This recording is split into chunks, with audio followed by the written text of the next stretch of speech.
From a distasteful painting that got people killed to the unlikely location of a Civil War battle, these are some of the most interesting true stories of the Old West. The Old West is brimming with stories, like a game of telephone, accounts of events that have been retold again and again, for more than a century, have twisted original recollections beyond recognition of what actually happened. This is how myths and legends are born.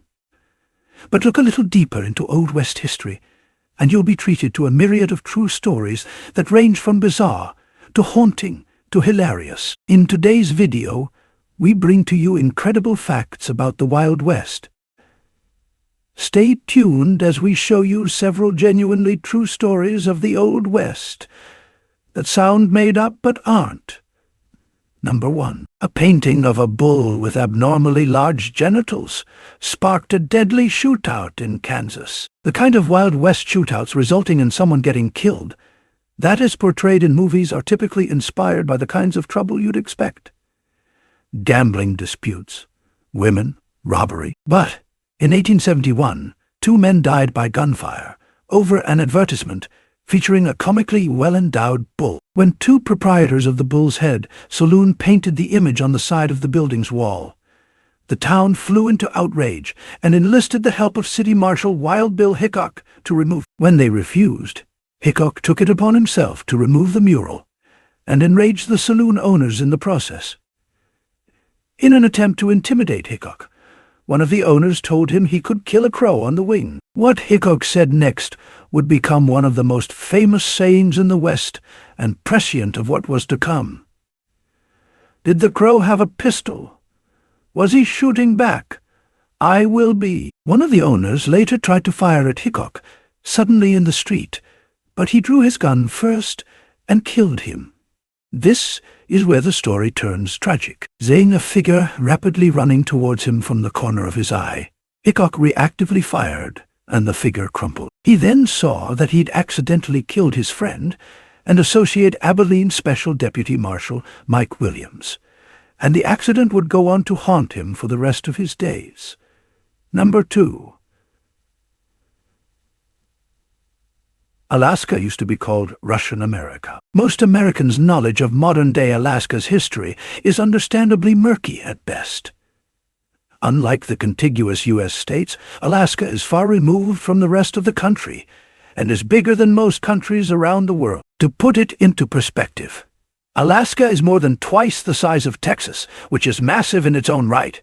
Before America snatched up this immense and rugged piece of land, it was claimed by Russia. Russians first discovered the area in 1741, which paved the way for hunters and later business interests from the country to move into the area. The Russians eventually expanded their reach and even created a settlement in modern-day Northern California.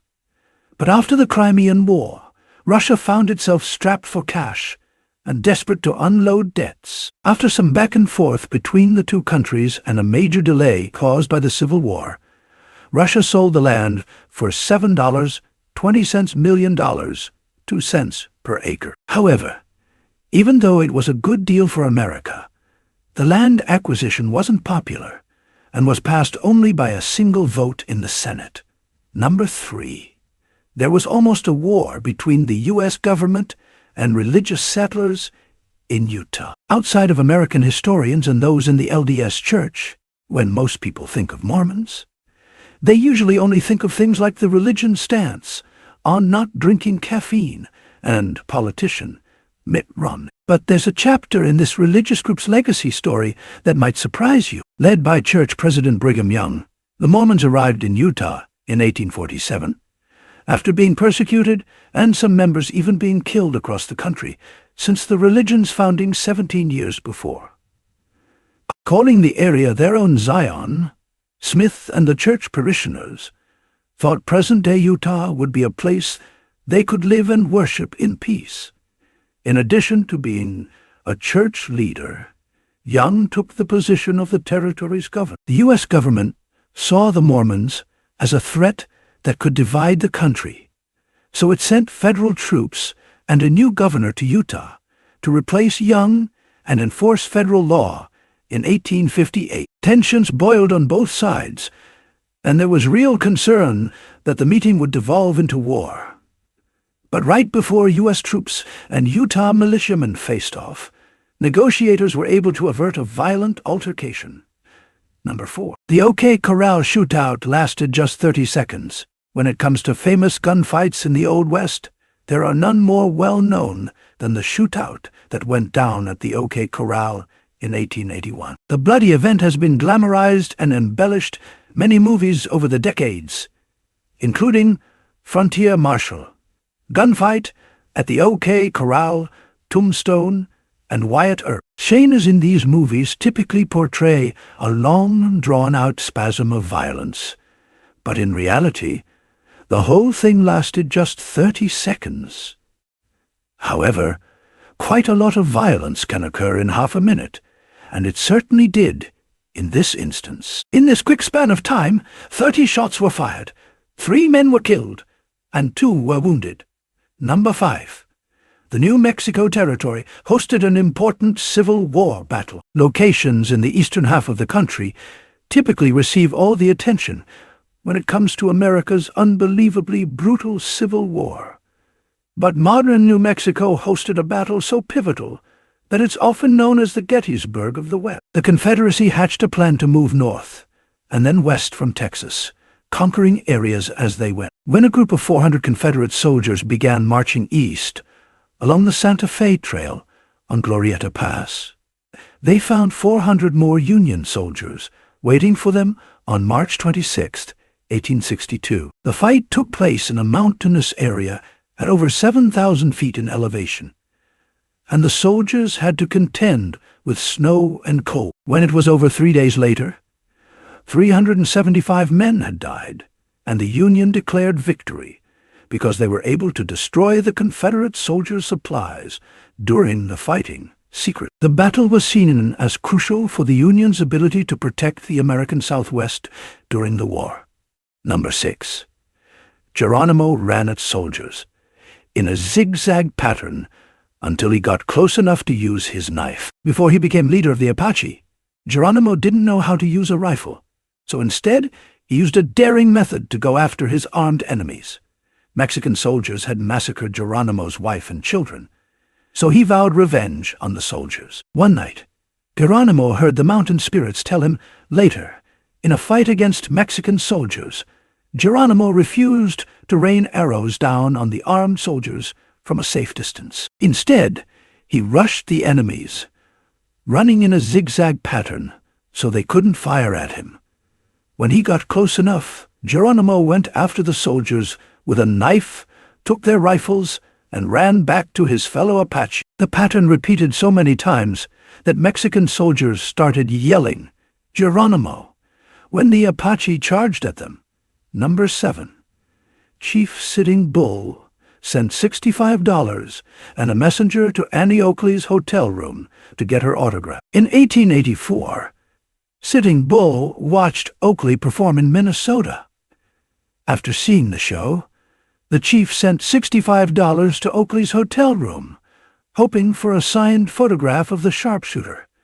But Oakley rejected the offer. Instead, she asked Sitting Bull to meet with her. Oakley later recalled, "The old man was so pleased with me, he insisted upon adopting me, and I was then and there christened Watanya Cecilia, or Little Sure Shot." Later, Sitting Bull and Annie Oakley got to know each other better as part of Buffalo Bill Cody's Wild West show. "He is a dear, faithful old friend, and I've great respect and affection for him," Oakley wrote. Number 8. Calamity Jane was immune to smallpox, which allowed her to care for stricken miners. Smallpox was a serious disease in the Old West, but one Wild West legend survived it and used her immunity to care for others. As a child, Calamity Jane came down with smallpox and barely survived. Years later, an outbreak struck Deadwood.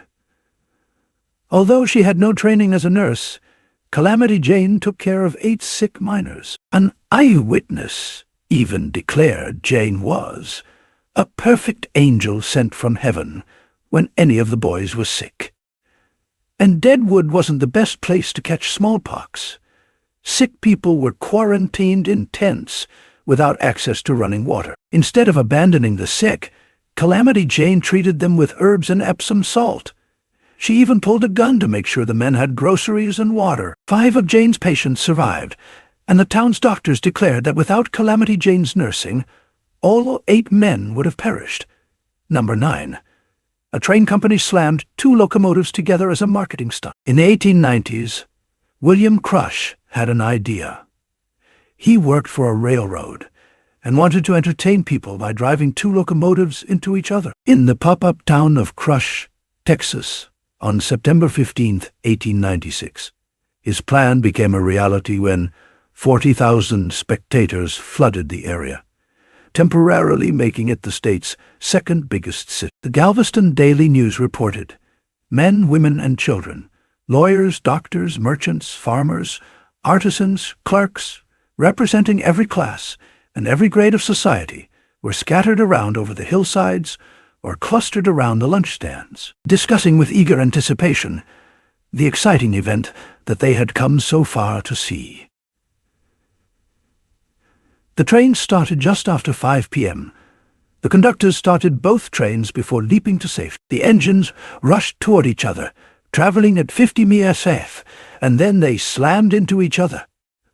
A sound of timbers rent and torn, and then a shower of splinters, reported one witness. There was just a swift instant of silence, and then, as if controlled by a single impulse, both boilers exploded simultaneously, and the air was filled with flying missiles of iron and steel varying in size, from a postage stamp to half a driving wheel, falling indiscriminately on the just and unjust, the rich and the poor, the great and the small. 2 people perished, and many other spectators were hurt, as detritus flew from the collision. A photographer who snapped pictures even lost an eye. As for the event's organizer, the railroad company fired him. But as publicity poured in from the event, which made headlines around the world, the company rehired him. Number 10. Buffalo Bill Cody performed at Queen Victoria's Jubilee, bringing hundreds of animals with him across the Atlantic. Buffalo Bill Cody made the Wild West into a show. And in 1887, Buffalo Bill took the Wild West on tour, traveling all the way to London to perform at Queen Victoria's Jubilee. He brought along more than 200 people plus 180 horses. 18 buffalo, 10 elk, 5 Texas steers, 4 donkeys, and 2 deer. Once in Great Britain, the show nearly caused a diplomatic incident when Annie Oakley reached out to shake hands with the Prince of Wales. However, the future King Edward VII was so charmed by the show that he encouraged Queen Victoria to come in person to see it.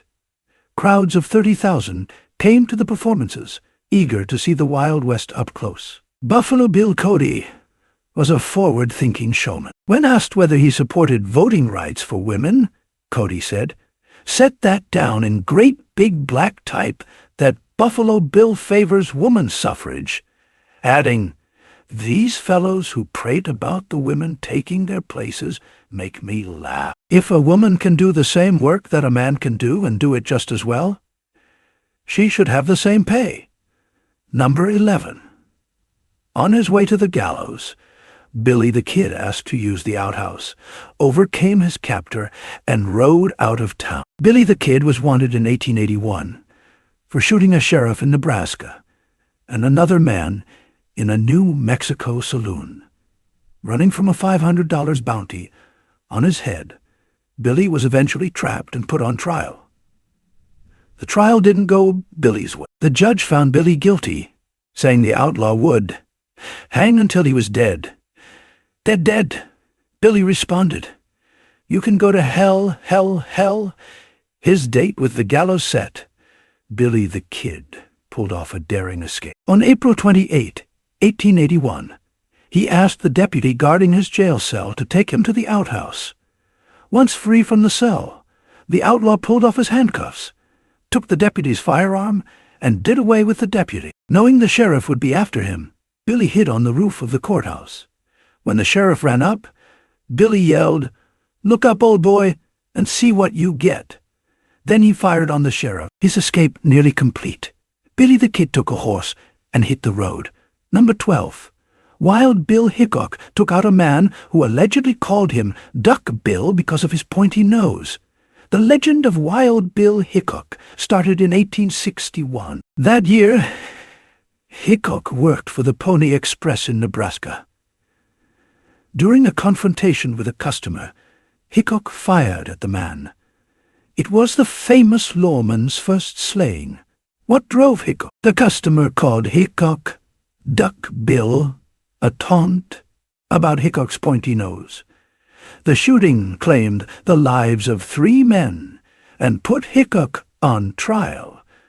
But the court acquitted Hickok, who went on to fight another day. According to other stories about the Old West legend, Hickok wrestled a bear and fired at the center of the letter O on a poster from 50 yards away 6 times in a row. With a reputation like that, few men wanted to get into a confrontation with Wild Bill Hickok.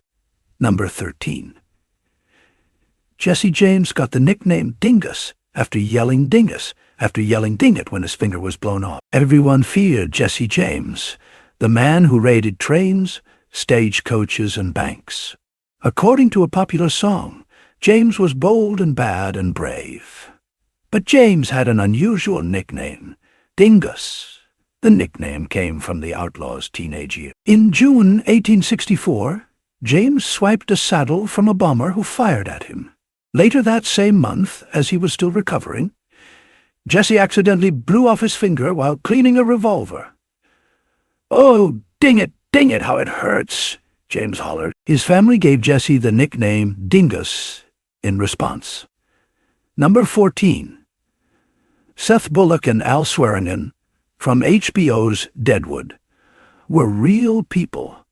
Seth Bullock and Al Swearingen weren't just enemies on the HBO show Deadwood. They were both real people in the gold mining town. Seth Bullock lived in Canada, Michigan, and Montana before moving to Deadwood. The former lawman set up a hardware store in the boomtown, welcoming new customers with an auction of chamber pots. For 2 decades, Bullock tried to maintain order in the city.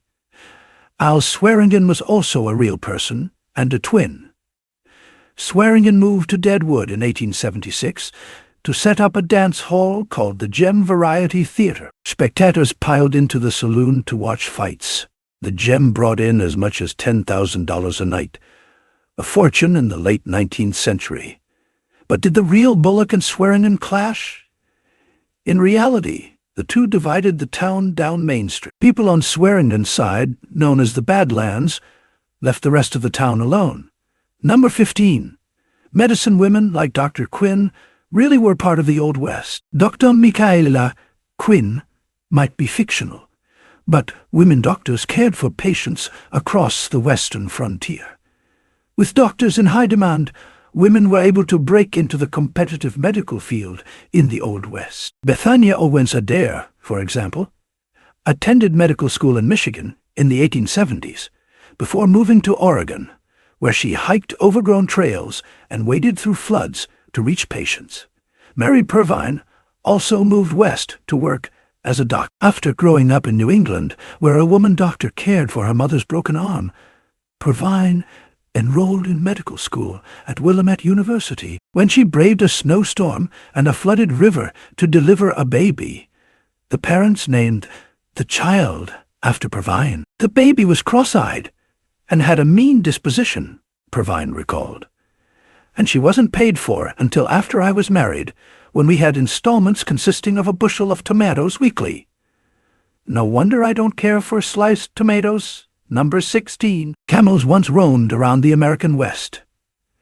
Accounts of a 30-foot beast called the Red Ghost wreaking havoc in the Arizona Territory in the 1880s seem far-fetched now, and they clearly are. But the kernel of truth in this story is that this so-called ghost was actually a red-haired camel.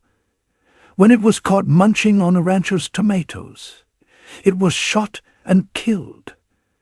How did wild camels get to the American frontier? Thinking camels were essential for America's westward expansion, Secretary of War Jefferson Davis allocated $30,000 for the purchase and importation of camels and dromedaries to be employed for military purposes. The U.S. Army traveled to the Middle East and purchased 75 camels, believing they could carry supplies and personnel long distances to remote destinations. The foreign animals were brought to Camp Verde in central Texas and were used to travel to and from San Antonio.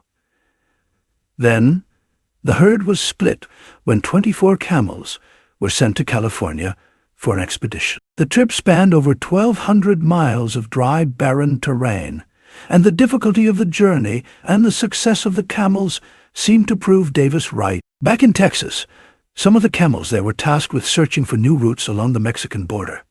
But while the camels appeared to have done everything they were expected to, the U.S. government declined to purchase more. The powerful mule lobby, yes, that was very much a thing back then, pushed hard against the budding American-camel relationship, which they saw as detrimental to their interests. When Texas seceded from the Union shortly before the Civil War, Confederate soldiers didn't know what to do with the camels, so they released them. Some were caught and sold at auction, others wandered down to Mexico, and there's at least one account of a Confederate soldier pushing a camel off a cliff. The California camels were sold at auction, and some were sent to Nevada, while others were used for racing in Sacramento. From there, commercially imported camels began mating with the army ones, and the story gets a lot murkier as to which camels ended up where.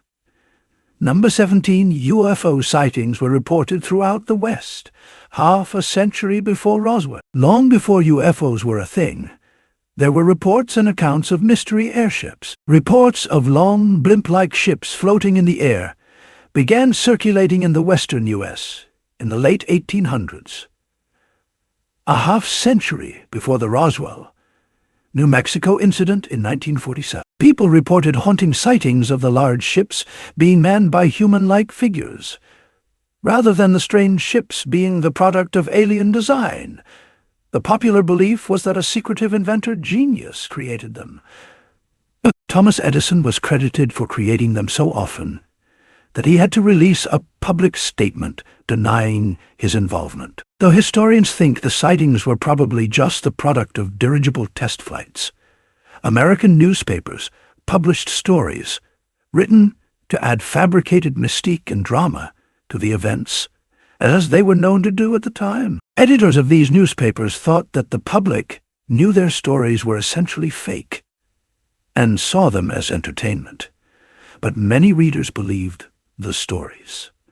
Number 18 Wild West saloons sold strychnine and turpentine to thirsty cowboys.